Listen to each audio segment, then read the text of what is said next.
Terra Baixa és aquesta lluita entre la part lluminosa i la part fosca, i concentrar-la en un ésser humà només, en un personatge, en aquest cas en Lluís Omar, ens dona una dimensió del que és la contradicció d'un ésser humà. En aquest sentit, jo crec que l'espectador no veurà un monòleg, sinó que veurà quatre veus en un mateix actor.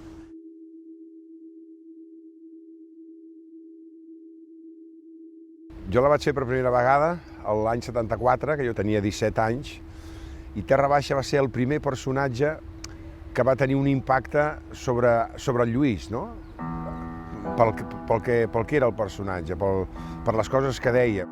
Vinc o no vinc? Vinc, Quan jo vaig fer-lo l'any 90, se suposa que jo ja tenia més o menys 33 anys, ja tenia una trajectòria bastant sòlida perquè jo vaig començar el llibre amb 19 anys.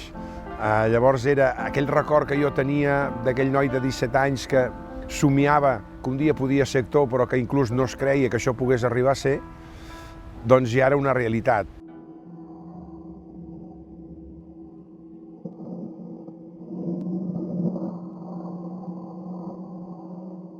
I ara, amb 55 anys, començo a entendre de què va això. Em refereixo més a la vida i em semblava que Terra Baixa em permetia fer allò que diem, a vegades hi ha gent que escriu un llibre perquè ha tingut una experiència a la vida i pensa que aquella experiència que li serveix a ell li pot servir a un altre.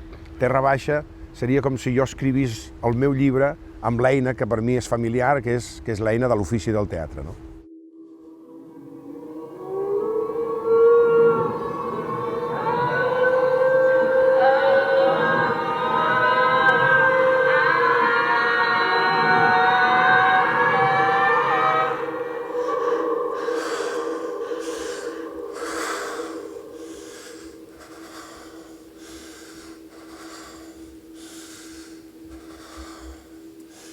Aquí el tens.